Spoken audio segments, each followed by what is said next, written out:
welcome to our CNUR 400 presentation.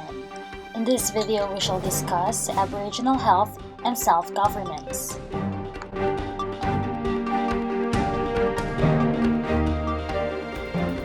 Self-governance, according to the Government of Canada, are one means of building sound governance and institutional capacity that allow Aboriginal communities to contribute to and participate in the decisions that affect their lives and carry out effective relationships with other governments.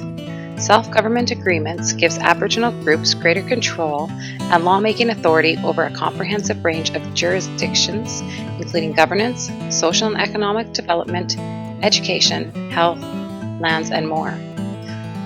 According to the Centre for First Nation Government 2017, there are 5 pillars to effective self-governance.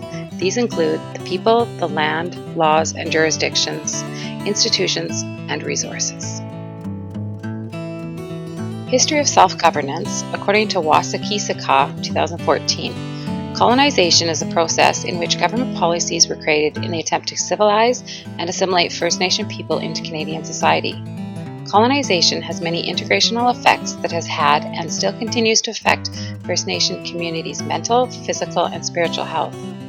First Nation communities had their own systems of government, healthcare, and trade prior to the colonization process. Colonization destroyed First Nations' economic and political system. Their worldviews and expression of culture through spirituality and traditions were all degraded throughout the colonization process as well. Cultural resurgence, according to Coleman 2014, is characterized by revitalization of Indigenous peoples' cultural practices, spiritual sense, and right to their own unique identity. It provides national recognition of Indigenous peoples' rights, provides ability to regain to socially and politically determine their own existence without interference.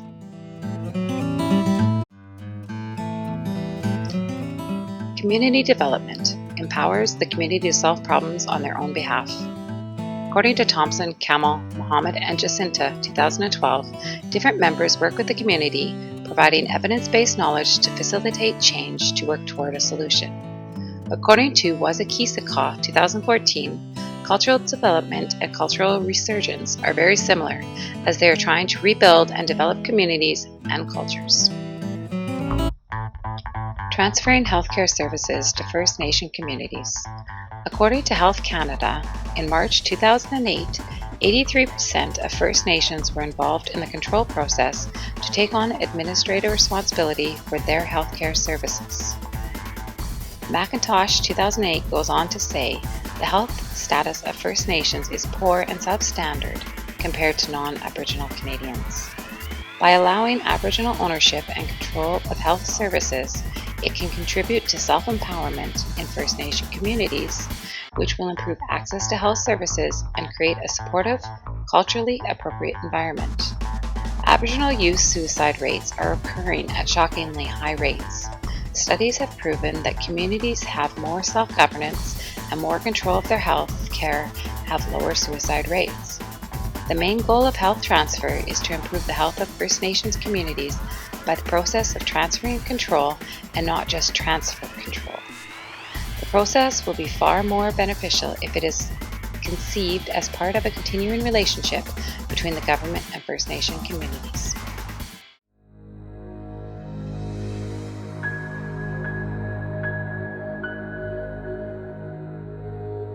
Sculpted by time, Canada's Yukon is vast and wild. Yet for 10,000 years, this land nurtured people who called it home.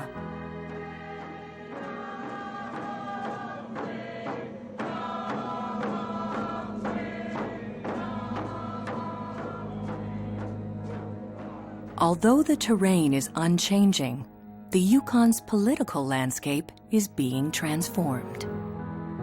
There's great pride that we are in a position to determine our own futures. Self-government is based upon our principles, our values, our virtues, our songs, our language. Now we have a new opportunity of truly becoming self-sufficient, self-determining, and the self-government agreements really put those tools in place.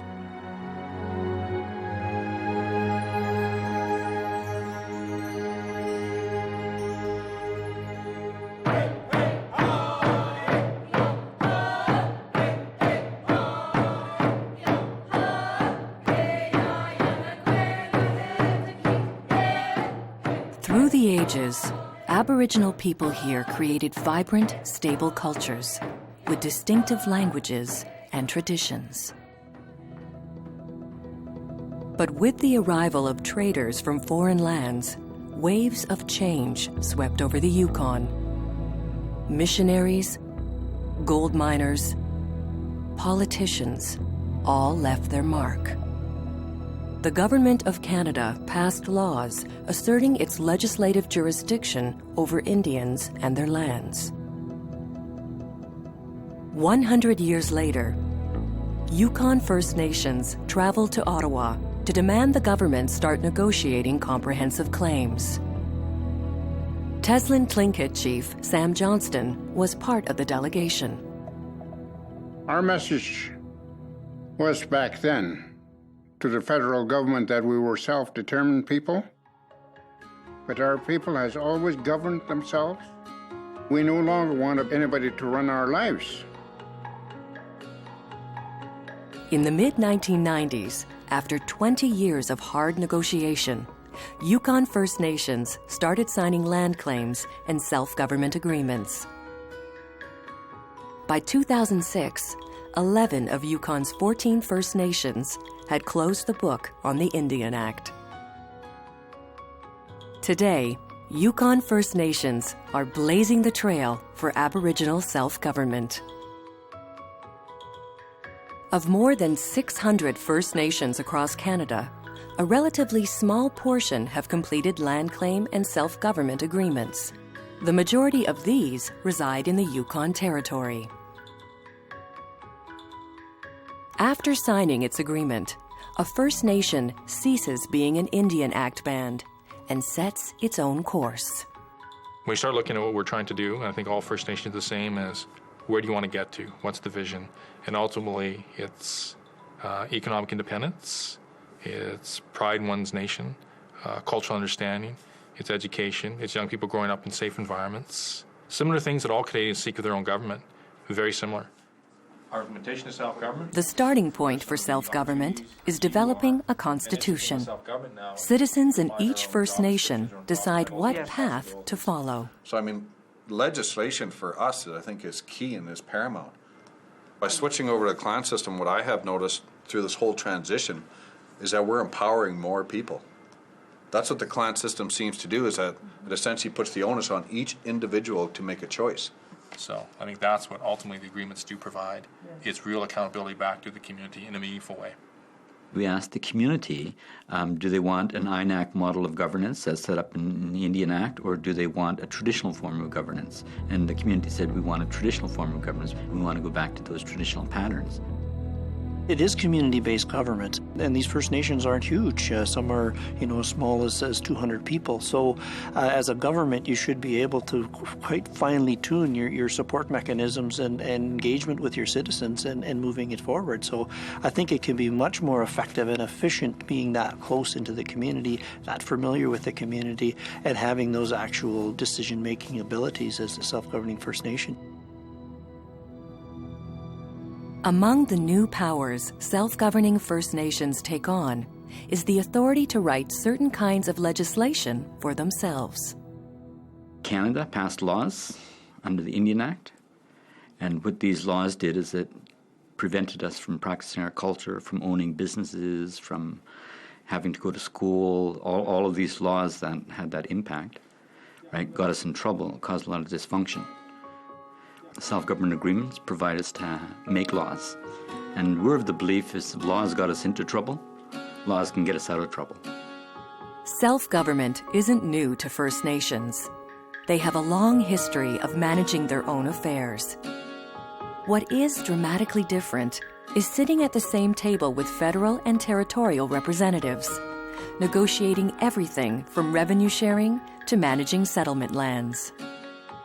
Anytime you can give First Nations the responsibility on behalf of their citizens for their own affairs, you will see a marked improvement in the overall jurisdiction in terms of political, social, and economic development. It's been challenging, but we're very fortunate that we have this new relationship, and it takes a lot of proactive investment by all parties, and we're going to go through a lot of growing pains. But I think on the opposite end of the pathway, we have an increase of our young people who are recognizing who they are and reacquainting themselves with their culture, taking an interest in being decision makers within their own community. And when you have young people who see a future for themselves in a community of which they can design and deliver, that has to be a benefit for Canadian society. So why not go that way?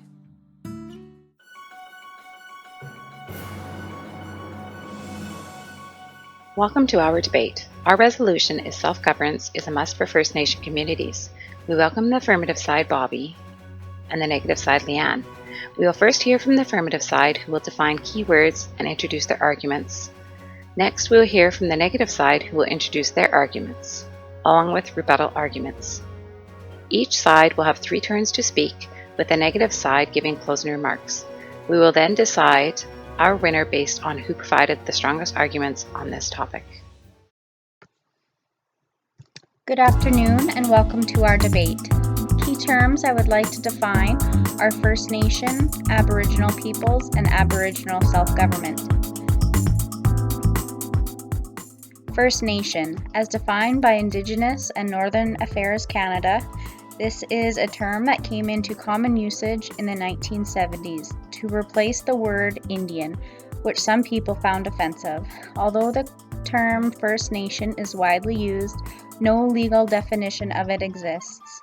Among its uses, the first term, First Nations peoples, refers to the Indian peoples of Canada, both status and non-status. Some Indian peoples have also adopted the term First Nation to replace the word band in the name of their community.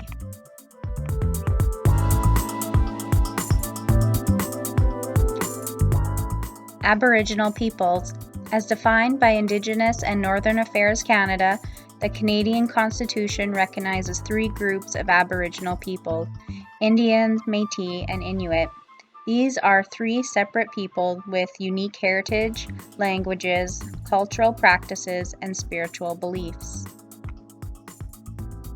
Aboriginal self-government. As defined by Indigenous and Northern Affairs Canada, governments are designed, established, and administered by Aboriginal people under the Canadian Constitution through a process of negotiation with Canada and, where applicable, the provincial government. This is based upon their principles, their values, their virtues, their songs, and their language. I will start this debate by noting some key points.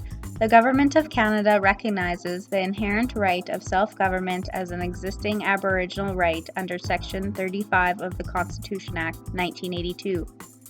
It recognizes as well that the inherent right may find expression in treaties and in the context of the Crown's relationship with Treaty First Nations. Recognition of the inherent right is based on the view that Aboriginal peoples of Canada have the right to govern themselves in relation to matters that are internal to their communities, essential to their unique cultures, identities, traditions, languages, and institutions, and with respect to their special relationship to their land and their resources. Self-governance results in the ability to create laws that meet the specific needs of the community. Self-government agreements could be made that are unique to each Aboriginal government, so depending on the community needs, programs and services could be tailored to each community.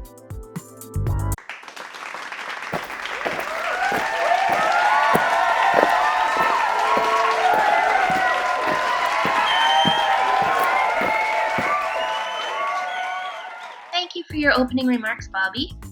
Aboriginals seeking their own governance creates a divide, which may leave others questioning their need for independence. Negative factors of self-governance include fear of change, increased costs, and the intricacy of developing new government frameworks. Fear of change is an important factor within Aboriginal communities because they are worried about the loss of rights and privileges they currently possess under the Indian Act of 1985. You stated self-governance was based on the needs of individual Aboriginal communities. Many of these communities are small and remote, requiring expansion of resources to house government members, services, etc., resulting in substantial costs for bringing in these services. You make some valid points. However, the greatest positive factor resulting from the treaty is the creation of certainty, definition of rights and responsibilities, local community decision-making, and access to natural resources, particularly their land base. Treaties and self-government can provide foundation for stable government relationships. Right now, there are many overlapping government responsibilities from local, provincial, territorial, and federal governments, making confusion for communities as to where government policy comes from. Canada currently has ongoing self-government agreements with over 100 First Nation communities.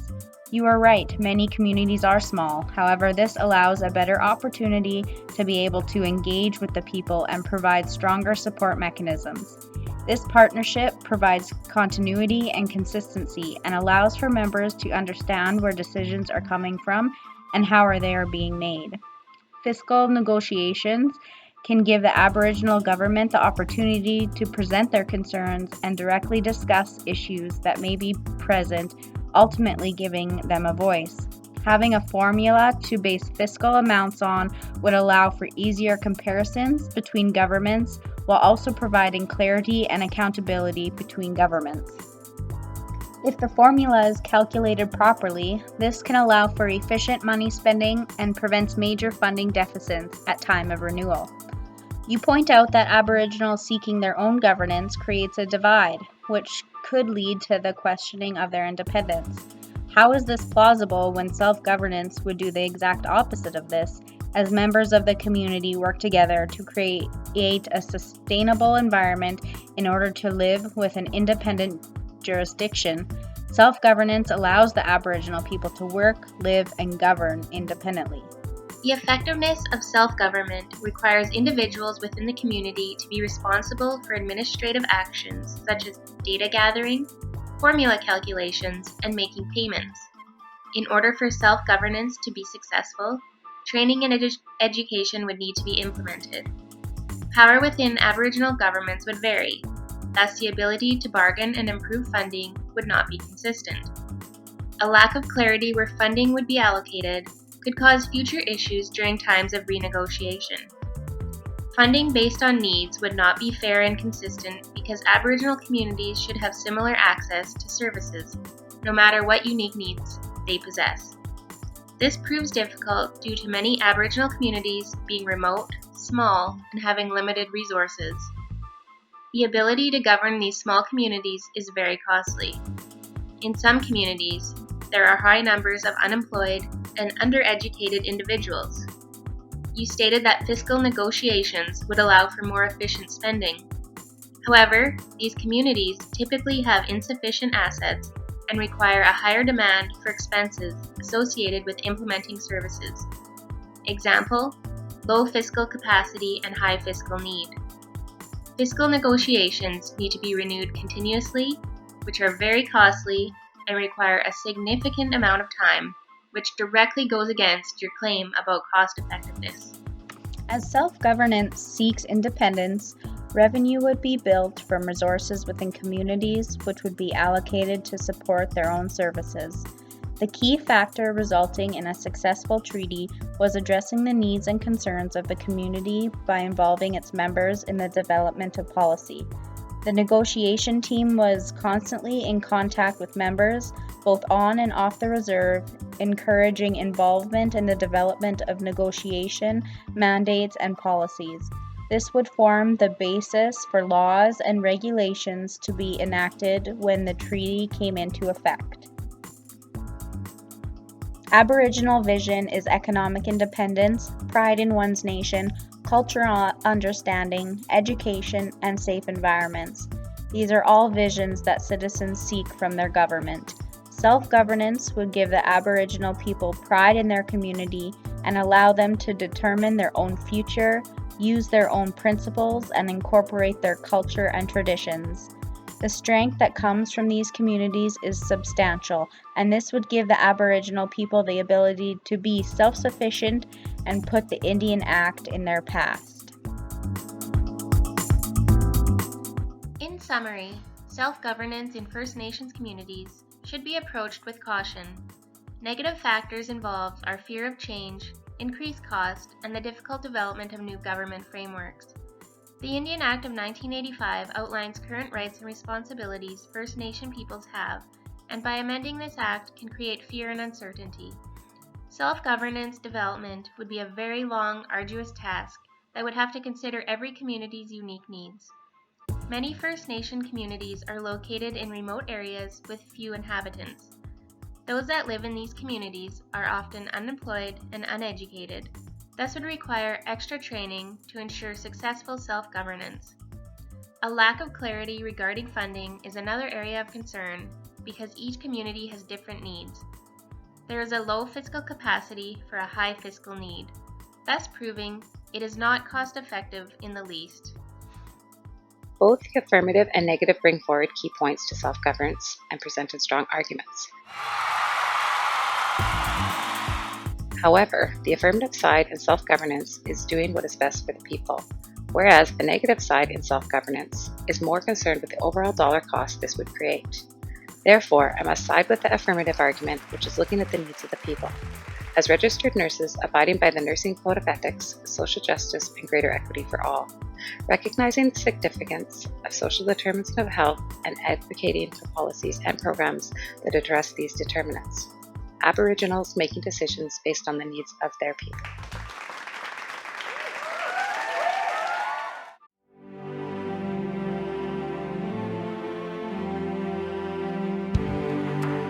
I've been working as a community health nurse for a few months now. I came up originally as a senior nursing student doing my last clinical placement. So I was up for a couple months in the winter, and then I came back as a registered nurse a few months ago.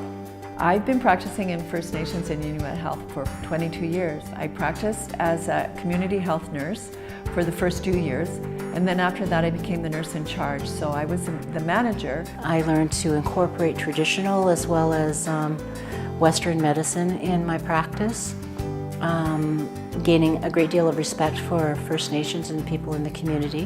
One of the reasons I stayed in this role is the diversity of your day-to-day work, as well as your diversity in the role in the community. Day to day, you can see patients who are chronic care, prenatal care, pediatrics, immunizations. You do triaging and emergencies, so it's ever-changing and requires a fast-paced, and I really enjoy that. Your whole day is focused on whatever walks in the door and what emergencies you have to deal with, or working in clinic, drawing blood. It's only as limited as what the needs of the community are. Professionally, a challenge with working in a remote First Nations community would be the lack of modern equipment that hospitals have, as well as diagnostic testing and stuff like that, or specialists who patients need to see. Nurses are always on call during the night for emergency services. Some of those can be rather lengthy emergencies, even going as far as 3 days, for example, if the weather is out and we can't get a patient out. Often communities go weeks at a time without a medical physician, so you're doing a lot of phone consults with doctors down south or on-call doctors. So they rely on you a lot for accurate information as well as comprehensive patient care. The challenges personally with living in a remote First Nations community would be the lack of modern amenities that are in the community. You can't just run to the mall or go to the movies with your friends. You can't go to sports games. None of that is accessible to you. Another thing would be that your friends and families are often quite a distance away, so your support systems change. It's a whole different way of life and the challenges of the job, and you're continuing to learn something new every day. I feel that having the position as a remote community health nurse is an accomplishment in itself. I'm proud to say that I working in this community and have a role such as this. The community loves them and they love being up there. How often can you have a job where you can live on the lake and be like you're in a cottage when you're not at work? So this is a spot in Poplar River that's about a 5-minute drive away from the nursing station, where we come to fish and spend time because it's extremely beautiful and very peaceful. Absolutely, I would recommend this experience to everybody. I went up and I was supposed to have gone for a 1-year term, and I just simply never left.